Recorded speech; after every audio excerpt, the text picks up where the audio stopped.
kemarin hari Jumat setiap bulan kita ada menara doa bersama hambanya Pak Niko. Ya, ada pesan-pesan Tuhan sedikit saya sampaikan ya. Di mana Pak Niko itu sangat setiap apa yang dia sampaikan sebelum terjadi ya. Pertama kita buka di deklarasi Interpantekosta ya. Kalau saudara punya deklarasi dia di situ di poin ketiga ya, ada 5 poin yang biasa kami berdoa untuk di Azusa Prayer Tower hari Sabtu jam 9 sampai jam 10. Saya minta Pastor Pat yang bacakan ya, The Third Pentecost. Ya, di situ dikatakan generasi Jeremiah akan membawa penuaian jiwa-jiwa, saudara. Ya, kita masuk di dalam era revival. Hari-hari ini 2 minggu lalu saya Cindy Tardas dan Nina ke Asbury Revival. Ya, Jane. Ya, kami berempat pergi ke sana dan kita merasakan betul-betul Tuhan bekerja sampai hari ini. Mereka terus adakan servis yang memang untuk umum tidak dilanjutkan, tetapi untuk orang-orang yang muda ya, college atau students, mereka terus ya melanjutkan ibadah di chapel itu, saudara. Ya, masa yang terjadi hari-hari ini adalah di mana Tuhan sedang menggerakkan hati orang-orang muda ya, untuk lawatan, khususnya untuk di Amerika kita membutuhkan ya, Tuhan sedang menggerakkan hati orang-orang muda hari-hari ini. Saudara yang berjiwa muda, saya percaya juga akan masuk di dalam gerakan-gerakan Tuhan hari-hari ini, saudara. Ya, kita percaya kita semua menjadi alat Tuhan, kita semua menjadi pelaku-pelaku firman Tuhan ya, yang Tuhan rencanakan untuk kita, hidup kita di dalam kehidupan kita sehari-hari, saudara. Ya, sekarang terjadi gerakan di Lee University, juga terjadi di sekitar college ya, di daerah Kentucky itu. Saya juga share waktu kemarin minggu lalu, saya katakan di Kentucky adalah state di mana Presiden Abraham Lincoln dilahirkan ya, sebagai founding father dari Amerika ya. Dan di situ Tuhan mengingatkan waktu kami berada di City Hall, kami berdoa dan Tuhan mengingatkan bahwa Amerika ada dalam rencana Tuhan. Ya, kegerakan ini terjadi, saudara. Ya, terjadi di tengah-tengah umat Tuhan hari-hari ini yang mungkin sedang hilang pengharapan ya, di dalam kita melihat keputusan-keputusan yang ada di Amerika ya, law yang ada yang sangat menyakitkan ya hati Tuhan. Tapi karena orang percaya, karena kita semua ada di negara ini, orang-orang benar, orang-orang yang dibenarkan dengan kuasa darah Yesus, sehingga saya percaya Tuhan melihat ya hati orang benar hari-hari ini, seperti Abraham ya, di tengah-tengah penghukuman yang sedang terjadi ya di Sodom dan Gomora yang akan dihancurkan Tuhan, tapi Tuhan melihat hati Abraham ya, yang begitu taat ya, dan dia lihat ada keluarga dari Abraham ada di Sodom dan Gomora, saudara, sehingga Tuhan menampakkan diri untuk menyelamatkan Lot, yaitu keponakannya. Coba buka di The Third Pentecost Declaration ya, di situ. Nah, di sini Pak Niko sampaikan, saudara ya. Pertama di Yesaya 42 ini dikatakan ya, karena sebagai visi yang Tuhan berikan ya untuk gereja kita adalah Raise up and be victorious. Ya, bangkitlah menjadi pemenang, saudara. Ya, dan di Yesaya 42, ya, Yesaya 42, ya, kita bacakan seperti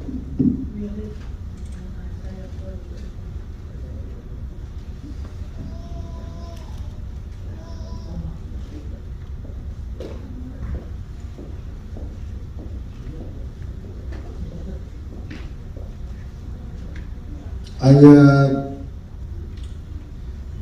Yesaya 42 13 ini. Nyanyikanlah nyanyian baru bagi Tuhan dan pujilah Dia dari ujung bumi. Baiklah laut bergemuruh segala isinya dan pulau-pulau dengan segala penduduknya. Baiklah padang gurun menyaringkan suaranya dan kota-kotanya dan dengan desa-desa yang didiami Kedar, yaitu kita, saudara, ya. Dia pulau-kepulauan yang ada di dunia ini, ya, paling banyak itu ada di Indonesia. Kita mempunyai pulau 17.000 pulau, dan ini nubuatan sedang terjadi, saudara, ya. Orang-orang Indonesia hari-hari ini dimanapun berada, saudara, akan dipakai Tuhan. Kita adalah bagian dari rencana Tuhan, saudara. Amin. Kita sadar, kita yakin, saudara, bahwa kita bangsa Indonesia sedang dilawat oleh Tuhan. Gerakan revival ini terjadi, ya, karena saya percaya ada orang-orang benar. Kita semua adalah orang-orang benar. Amin. Nah, di dalam penyampaian yang Pak Niko banyak, ya, yang disampaikan untuk kita, tetapi saya menangkap seperti yang saya rasakan di Azusa, yang di Asbury, ya, mereka mengajarkan tentang pertobatan, ya, metodis mereka waktu mereka mengadakan ibadah, ya, di situ disampaikan tentang pengampunan, repentance, saudara, ya, tentang saat itu, ya, anak-anak muda itu, ya, mereka melepaskan pengampunan atau mereka minta pengampunan untuk rekan-rekan mereka, ya, terjadi pemulihan saat itu, ya, sekitar 20 anak-anak student saat itu. Mereka setelah selesai ibadah, mereka sudah mau keluar, tapi Roh Kudus katakan kembali, saudara, dan saat itu mereka dijam oleh Roh Kudus dan mereka terus melakukan ibadah, saudara, ya. Dan sejak itu, saudara, ya, ibadah terus berlanjut dan berlanjut, ya, karena apa? Kepekaan dari mereka untuk mendengar suara Roh Kudus, saudara, ya. Untuk kita semua, saya percaya, ya, itu kerinduan dari Pak Niko juga untuk kita semua, ya, terjadi repentance yang besar, saudara. Kalau saudara mau dipakai Tuhan, kalau kita mau dipakai Tuhan, harus benar-benar humble, ya. Lepaskan segala dosa, lepaskan segala hal-hal yang mengikat kita, hal-hal yang menghambat kita maju dalam Tuhan, hal-hal yang membawa kita jauh dari Tuhan. Lepaskan, saudara, ya. Yang di sini saya sampaikan, saudara, ya, pesan keseluruhan dari Pak Niko, ya, nanti saya share, nanti ada di grup, ya, dimana sebelum kita menjadi umat pemenang harus ada pertobatan, harus ada kesungguhan, ketulusan, harus ada apa? Ya, hati yang mau, ya, untuk meresponi firman Tuhan hari-hari ini, saudara, ya. Nanti saya coba share aja di grup, ya, karena waktu terus berjalan. Saya mau sampaikan di mana tentang pertobatan yang terjadi, ya, di mana Elia dipakai. Kita tahu, ya, di 1 Raja-Raja 18 ini, di mana Elia dipakai Tuhan, ya, untuk apa? Membawa bangsa Israel saat itu, ya, untuk kembali kepada Tuhan, ya, kembali ke dalam posisi sebagai anak-anak Tuhan, ya. 1 Raja-Raja 18, ya.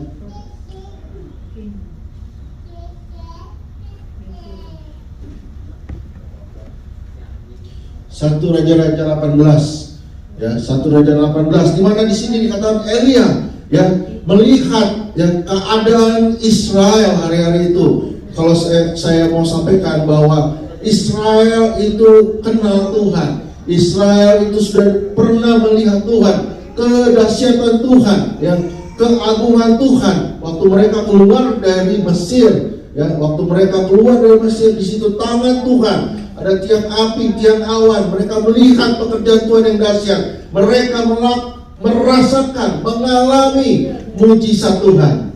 Tapi berjalannya waktu, ya, raja-raja berganti, saudara, ya. Akhirnya mereka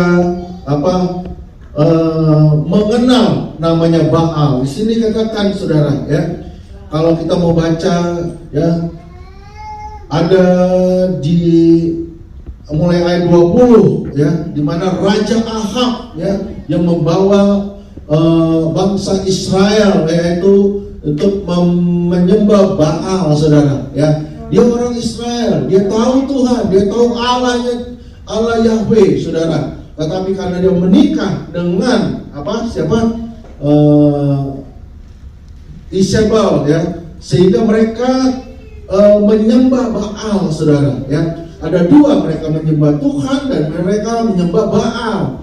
Ya, Tuhan tidak mau dipermainkan, Tuhan tidak mau, saudara, ya, diduakan, saudara, ya. Dan saya percaya kita juga tahu, saudara, waktu kita sembah Tuhan dengan sungguh-sungguh, waktu kita percaya serahkan hidup kita, ya, di dalam tangan Tuhan, Tuhan yang dahsyat itu akan membawa kita, ya. Tetapi di dalam cerita ini, ya, 2 Raja 18 ini ayat 20, di mana Nabi Elia, saudara, ya, disuruh Tuhan untuk menyatakan bahwa Tuhan kita yang sembah itu adalah Tuhan yang dahsyat, saudara. Amin. Dan kejadian saat itu mereka menduakan Tuhan.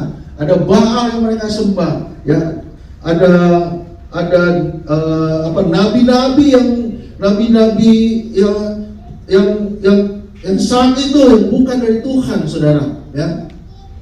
Dan di sini saya, saudara, ya, ayat mulai 25 aja. Kemudian Elia berkata kepada nabi-nabi Baal itu, pilihlah seekor lembu dan olahlah dahulu. Jadi Elia menantang, ya. Salah satu yang harus kita lakukan, ya, ini, ya, jangan kita berdiam diri hari-hari ini, ya.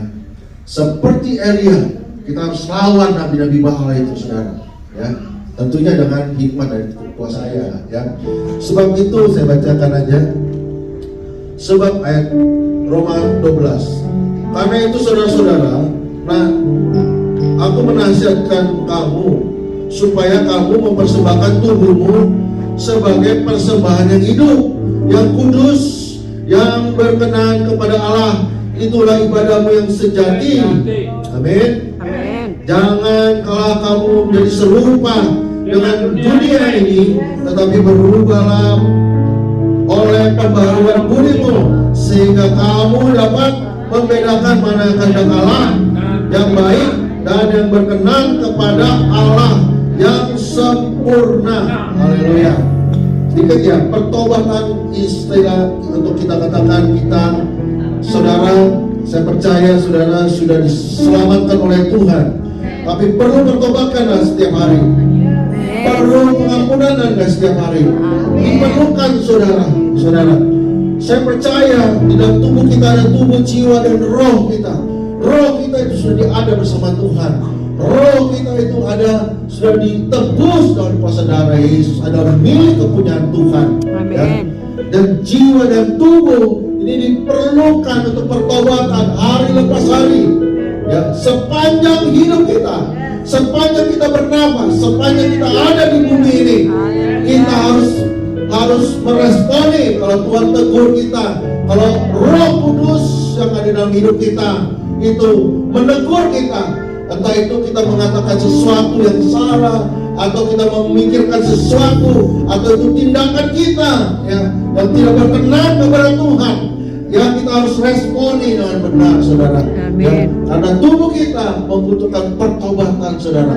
Ya, roh itu sudah adalah milik Tuhan.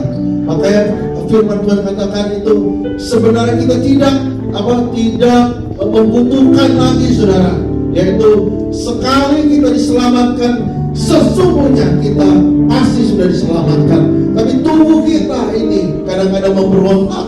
Tubuh kita ini masih dipengaruhi oleh dunia, dipengaruhi dengan lingkungan sekitar kita, dipengaruhi dengan segala macam tawaran dunia, saudara. Makanya kita harus berjuang setiap hari, berdoa setiap hari, ya, minta kekuatan dari Tuhan. Supaya saudara kita terus kudus di hadapan Tuhan, supaya kita berkenan selalu di hadapan Tuhan. Amin. Ya, saya percaya dimulai dari hidup kita, dimulai dari keluarga, suami, istri, anak-anak, sampai gereja ini. Saya percaya Tuhan akan pakai, akan pakai di tengah-tengah dunia yang gelap ini, ya, untuk memenangkan jiwa-jiwa. Haleluya, haleluya. Sebab Tuhan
dari Tuhan, yaitu bahwa Tuhan Yesus pada malam waktu ia diserahkan, mengambil roti, kita angkat roti tinggi-tinggi, tanda kita menghormati tubuh dari Tuhan Yesus.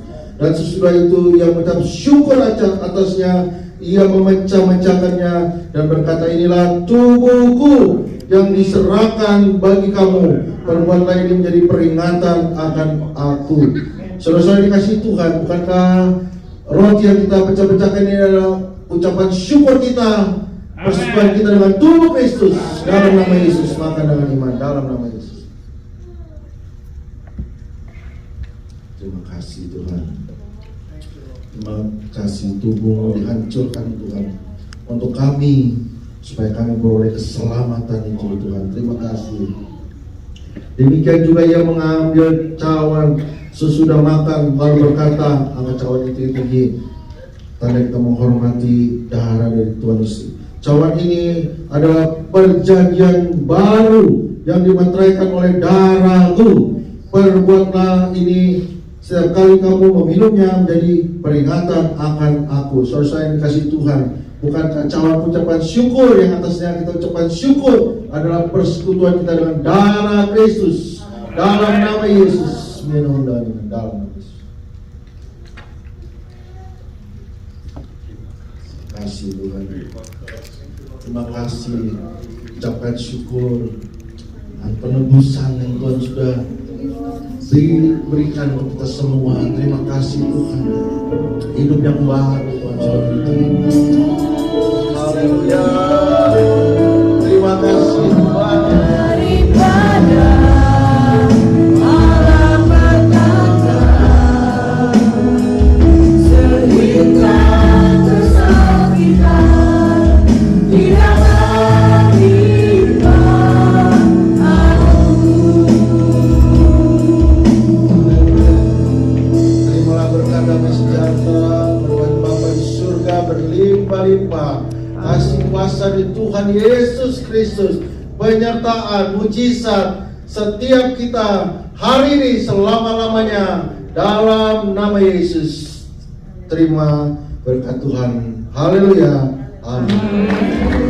Terima kasih Yesusku, puji syukur hanya bagi Tuhan.